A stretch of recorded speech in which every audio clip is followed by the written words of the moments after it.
فی الحال جتنے بھی آپ معیشت دانوں کو بٹھا کے پوچھ لیں سب یہ بتا رہے ہیں کہ 2023 میں کوئی چمتکار نہیں ہونے والا. آپ کے لیے ٹف ہی ہے, بھلے الیکشن ہوتے ہیں, بھلے نئی گورنمنٹ آتی ہے. کہ حکومت کی طرف سے ایک جسچر دیا جاتا ہے کہ یار ہم کوشش کر رہے ہیں.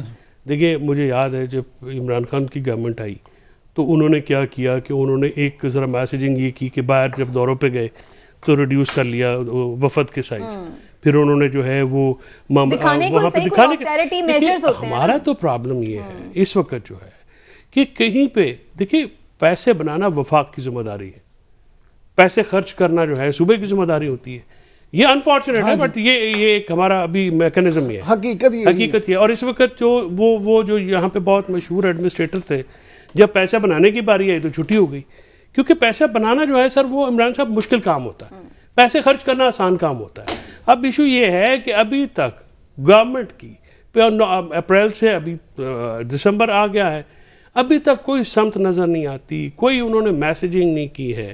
اور اس وقت IMF کا بہت دباؤ ہے. نیشنل سیکورٹی کونسل کی میٹنگ کل سے منڈے پہ اس لیے گئی ہے, اس میں ایک چیز جو ہے وہ اکانومی کا پرابلم ہے, سی پیک کا ایشو ہے, اس پہ کسی یہ گورنمنٹ جو ہے یہ اس طرح سے کوئی ایفرٹ کرتی بھی نظر نہیں آ رہی. پالیسی نہیں ہے سوائے اس کے کہ پیسے آ جاتے ہیں دوست ملکوں سے آگے, IMF سے آگے وہ خرچ ہو گئے, پھر اب ہم بیٹھ گئے. دیکھیے دوست ملکوں کے ابھی دوست ملکوں نے تو پیسے نہیں دیے آپ کو, پالیسی نظر نہیں آ رہی. سب دوست ملکوں کی سمینہ بات سن لیں. دیکھیں یہ ہم نا اپنے دل کی تسلی کے لیے کہتے ہیں جی دوست ملک ہے فلانا. اس دنیا میں کمرشلزم کا کام ہے, کیپٹلزم کی دنیا ہے, یہاں اپنے مفاد کے علاوہ کوئی نہیں کرتا. میں آپ سے عرض کروں پلاننگ ڈویژن اور فائنانس ڈویژن کے کچھ لوگوں سے, بڑے سینئر انتہائی سینئر بیوروکریٹ سے آج میری ملاقات ہوئی. میں ان سے یہ ڈسکس کر رہا تھا چیزیں, انہوں نے مجھے کہا جناب آپ سب سے زیادہ دوست اپنا کس ملک کو سمجھتے ہیں؟ میں نے کہا جی چین اور سعودی عرب سے زیادہ تو پاکستان کا کوئی بندہ اپنے دوست نہیں سمجھتا. تو اس نے کہا پھر ہماری بات سن لیں, ہم آپ کو یہ جو حقائق میں مبنی بات بتا رہے ہیں وہ یہ ہے کہ دوستی کوئی نہیں ہے. چین جو ہے سی پیک پہ یا جس طرح سے بھی آپ کو پیسے دیتا ہے اس کی اپنی خواہشات ہیں, ایک وش لسٹ ہے, وہ کہتا ہے جی یہ پوری کر دو تو ہم کر دیں گے. نہیں سمجھنا اگلی بات. سعودیہ کہتا ہے کہ جناب ہم گوادر میں ریفائنری لگا دیتے ہیں لیکن آپ نے 25 سال اس سے کوئی ٹیکس نہیں لینا, ہم آپ کو $3 ارب مزید دے دیتے ہیں لیکن وہ ریفائنری ہم جو لگائیں گے اس پہ جتنے بھی $1 ارب لگیں گے ہم لگائیں گے, لیکن آپ نے 25 سال تک اس پہ نہ کوئی ٹیکس لینا ہے نہ, یعنی ہر ہم جو بھی انویسٹر ہیں. معاملہ یہ ہے کہ یہاں پہ چوئی صاحب جو بات کر رہے تھے نا, جب تک یہ حکومتیں واقعی اس کو اس طرح سے نہیں لیں گی, اپنی پریورٹی نمبر 1 اس بات کو نہیں بنائیں گی کہ عوام ہی ان کی پریورٹی نمبر 1 ہے, سیاست یا کرسی نہیں ہے, اس وقت تک معاف کیجئے گا مسئلہ حل نہیں ہوگا. صرف حکومتیں ہی نہیں, میں تو سمجھتی ہوں پورا سسٹم اور ریاست کو ہی ان چیزوں سے اب بالاتر ہو کر سسٹم کو چلنے دینا چاہیے. 5 سال کے لیے الیکشن ہوتے ہیں, 5 سال کے لیے گورنمنٹ کو چلنے دینا چاہیے, وہ اپنی پالیسیز نافذ کریں. تھوڑا سا ایک 2020 کھیل لیتے ہیں تاکہ ذرا تیزی میں ہم زیادہ جائزہ لے سکیں سال 2022 کا. چوئی صاحب سب سے ناکام ترین اور کامیاب ترین سیاستدان کون ہے سال 2022 کا؟ اس میں کوئی شک کی بات نہیں ہے کہ کامیاب ترین سیاستدان عمران خان ہے, جنہوں نے اپوزیشن میں رکھ کے بہت گین کیے, نکل گئے, الیکشن مل نہیں سکے. وہ دیکھیں اس کے بعد دیکھیں اصل میں سیاست کا ٹیسٹ یہ ہے کہ جب آپ پاور لیس ہو تو پھر آپ کی اسٹریٹجی کیا ہے, پھر آپ کتنے پاپولر ہوئے, کس طرح سے آپ نے جو ہے محنت کی. اور اس میں مجھے کوئی شک نہیں کہ ناکام ترین سیاستدانوں میں جو ہے شہباز شریف, مولانا فضل الرحمان اور آصف زرداری ہیں. انہوں نے حکومت تو لے لی, عزت تو انہوں نے کھو دی. اور ابھی یہ کہا جاتا ہے کہ جی زرداری بڑے جادوگر ہیں, یہ ہیں. میرا اس چیز سے بہت ہی بنیادی طور پہ اس اختلاف یہ ہے کہ پیپلز پارٹی 1988 میں جب پنجاب میں الیکشن ہوا, بینظیر بھٹو آئیں, انہوں نے گورنمنٹ بنائی. ابھی تک اس کے بعد کوئی پنجاب میں یا KP میں پیپلز پارٹی یا بلوچستان میں سندھ کے علاوہ کہیں جگہ پہ کوئی ایسی سیاسی کامیابی حاصل کرنے میں ناکام نہیں. چلیے سیاست میں عمران صاحب سے 20 پہ شہباز شریف صاحب وغیرہ کی بیکاز ڈسکس اچھا بولنا تو نہیں ہے نا, یہ T20 نہیں ٹیسٹ میچ, پاکستانی سیاست T20 نہیں ہے. فاروق حبیب صاحب بھی ہمارے ساتھ موجود ہیں اس وقت, PTI کے سینئر آج بات کرتے ہیں اور جو سیاسی ہلچل جاری ہے کچھ ان سے بھی جانتے ہیں وہ پلاننگ کیا چل رہی ہے. ایک تو تھوڑا آج بلدیاتی انتخاب کا بھی بڑا رولا گولا رہا ہے فاروق حبیب صاحب, اور ہم نے دیکھا کہ نئی الیکشن ہوئے اور یہ اب فی الحال عدالت میں ہی ہے معاملہ. آپ کی کیا ایکسپیکٹیشن ہے کہ کیا 5-6 مہینے کا التوا جیسے رانا ثناءاللہ صاحب کہہ رہے وہ ہوتا آپ کو نظر آ رہا ہے، یا پھر آپ کو دکھائی دے رہا ہے کہ کورٹ شاید 1-8 ہفتے میں ہی معاملہ سیٹل کر دے گی؟ نہیں دیکھیں 5-6 مہینوں والا تو معاملہ نہیں ہے. پہلی بات تو یہ ہے کہ بلدیاتی انتخابات تو جو ہے وہ آئینی ذمہ داری ہے جو کہ کروانے چاہیے. یہاں پر تو جو سب سے بڑا جو آج کردار کھل کے سامنے آیا ہے گٹھ جوڑ وہ ہے الیکشن کمیشن کا اور اس پی ڈی ایم کی حکومت کا.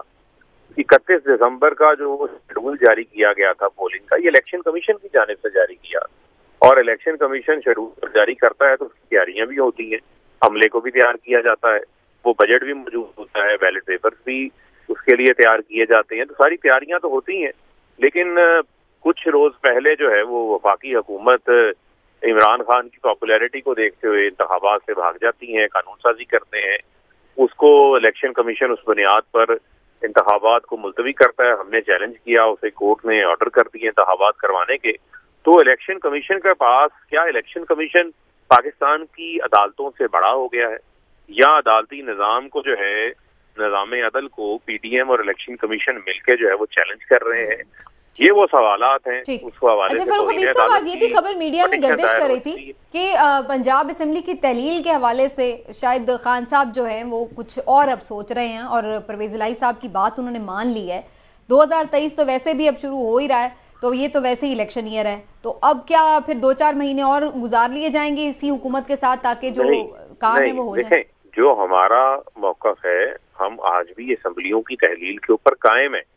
لیکن آپ یہ دیکھیں کہ جو انتخابات سے بھاگ رہے ہیں، چاہے وہ اسلام آباد کے بلدیاتی انتخابات ہوں، چاہے وہ آپ دیکھیں یہ جو اسمبلیاں تحلیل کرنے کا ہمیں کہتے تھے جی انتخابات ہو جائیں گے، اب وہ ہر ممکن کوشش کر رہے ہیں کسی طریقے سے اسمبلیاں تحلیل نہ ہو اور انتخابات جو ہیں وہ التوا کا شکار ہو جائیں. یہ بڑا ناممکن سا جو ہے وہ کام ہے. ہم اپنی بات کے اوپر قائم ہیں، جو اعلان ہم نے کیا ہے اسمبلیاں ضرور تحلیل ہوں گی، اور 11 تاریخ تک آپ کے علم میں ہے کہ عدالت نے انڈرٹیکنگ لی ہوئی ہے، عدالتی سماعت ہوگی.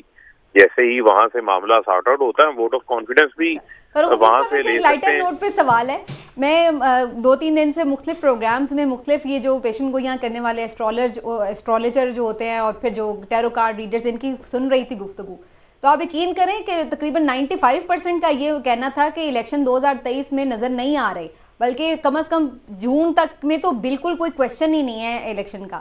اب میں خیر اتنا کوئی علم العداد یا علم نجوم پہ وہ اندھا بلیو نہیں کرتی، لیکن میں ویسے ایک بتا رہی ہوں آپ کو بات کہ یہ ایک بات ہو رہی ہے جو ہمیں پی ڈی ایم کے جو موڈ ہے اس سے بھی بڑی ملتی جلتی نظر آ رہی ہے کہ وہ بھی یہی کہتے ہیں کہ الیکشن کا کوئی چکر نہیں ہے ارلی الیکشن کا. دیکھیں ہم نے تو پاکستان کے آئین کو دیکھنا ہے نا، اس کے مطابق چلنا ہے. اب علم نجوم کے پاس کیا علم ہے، کیا ہونا ہے، وہ اپنے علوم کے حساب سے اپنی بات چیت جو ہے وہ کرتے ہیں، ان کی بھی دکان چمک جاتی ہے. لیکن یہاں پر آپ یہ دیکھیں کیا ملک متحمل ہو سکتا ہے؟ بحث یہ نہیں ہے انتخابات ہونے یا نہ ہونے کی، اصل ڈیبیٹ یہ ہے کہ کیا ملک مزید اس نااہل نکمی حکومت کا متحمل ہو سکتا ہے جو ملک کو کتنا پیچھے لے گئی ہے. آپ کی اکانومی سنبھل نہیں رہی، انسانی حقوق کی بدترین خلاف ورزیاں ہیں، رول آف لا نام کی چیز پاکستان میں موجود نہیں ہے، ملک جو ہے وہ پیچھے جاتا جا رہا ہے، دہشت گردی میں اضافہ ہوتا جا رہا ہے. موجودہ نظام کو مزید وقت دینا چاہیے. فرق میں آپ سے ایک فیصل چودھری بات کر رہا ہوں. دیکھیے آئین اور قانون کے مطابق چاہے 11 تاریخ تک آپ کو ووٹ آف کانفیڈنس تو لینا پڑے گا. وہ جب تک جو ہے وہ گورنر صاحب کا جو وہ نوٹیفکیشن ہے وہ سسپینڈ نہیں کرتی عدالت، تو آرٹیکل 137 کے تحت تو آپ لوگ باؤنڈ ہیں. اور اگر بالفرض بلدیاتی الیکشن اسلام آباد میں نہیں ہوتے تو پھر آپ کی اسٹریٹجی کیا ہوگی؟ آپ کیونکہ الیکشن کمیشن تو جو نظر آ رہا ہے وہ انہوں نے انٹرا کورٹ اپیل خود بھی دائر کر دی ہے، تو وہ تو الیکشن کرانے پہ دیکھیں ہماری حکمت عملی تو اس لحاظ سے جو ہے وہ بڑی واضح ہے. ہم نے تو دیکھیں ڈیزولیشن کی طرف تو ہم نے جانا ہی جانا ہے. کورٹ نے تو 11 تاریخ تک کی ہمارے سے انہوں نے ایک انڈرٹیکنگ لے رکھی ہے، اور ہم بھی اس تاریخ کا ہی جو ہے وہ انتظار کر رہے ہیں جس سے ہمارے ہاتھ جو بندے ہیں وہ ہمارے ہاتھ کھل جائیں. دا مومنٹ ہم آزاد ہوتے ہیں اس کمٹمنٹ سے جو انڈرٹیکنگ ہمیں لینا پڑی جن حالات میں وہ آپ کے سامنے ہیں، تو اسمبلیوں کو جو ہے وہ تحلیل کریں گے، اس میں تو کوئی دو رائے ہے ہی نہیں ہے. اور اسلام آباد کے بلدیاتی انتخابات کا معاملہ اگر ہے تو دیکھیں ایک جو اسلام آباد ہائی کورٹ کے جج ہیں، بڑے آنریبل جج ہیں، انہوں نے کہا کہ یہ تو پھر بدنیتی کی بنیاد کے اوپر پھر آپ جتنی مرضی ہر بار قانون سازی کریں گے، کبھی ہلکا بندیاں تبدیل کریں گے تو انتخابات کبھی ہوں گے ہی نہیں۔ فاروق حبیب صاحب، ایک مجھے بھی بات، عمران یعقوب بات کر رہا ہوں، مجھے یہ بتائیے گا کہ اگر فرض کریں کہ آپ جب دوبارہ 11 تاریخ کو جاتے ہیں عدالت میں اور عدالت دوبارہ آپ سے یہ انڈرٹیکنگ لے لیتی ہے کہ آپ نے اعتماد کا ووٹ نہیں لیا یا کسی اور وجہ سے، تو آپ دوبارہ ایک انڈرٹیکنگ دیں کہ آپ اسمبلیاں نہیں توڑیں گے، پھر آپ کا موقف کیا ہوگا؟ نہیں دیکھیں، ابھی تو عدالتی پروسیڈنگ ہونی ہے، معاملہ سب جوڈس ہے، لیکن دو چیزیں ہیں نا عدالت کے سامنے۔ ہم نے تو جو حکم نامہ ہے جو گورنر نے ڈی نوٹیفیکیشن کا جاری کیا، ہم نے تو اس کو چیلنج کیا ہے، اس کے اوپر انہوں نے ہمیں انٹرم ریلیف دیا، اور چیف منسٹر کی جو گورنمنٹ ہے پرویز الائی کی، اس کو انہوں نے ری انسٹیٹ کر دیا، اور اب نوٹسز نہیں ہوئے ہوئے ہیں۔ اب آ کر تو انہوں نے جو دوسرا فریق، انہوں نے بتانا نا کس بنیاد کے اوپر انہوں نے ڈی نوٹیفیکیشن کیا، آیا وہ آئینی طور کے اوپر جائز ہے یا نہیں جائز ہے۔ میں سمجھتا ہوں آئینی طور کے اوپر وہ جائز نہیں تھا۔ جو گورنر نے اجلاس بلایا تھا وہ بھی گورنر اور اسپیکر کے درمیان مابین معاملہ تھا، اس میں چیف منسٹر کا تو عمل ہی کوئی نہیں تھا۔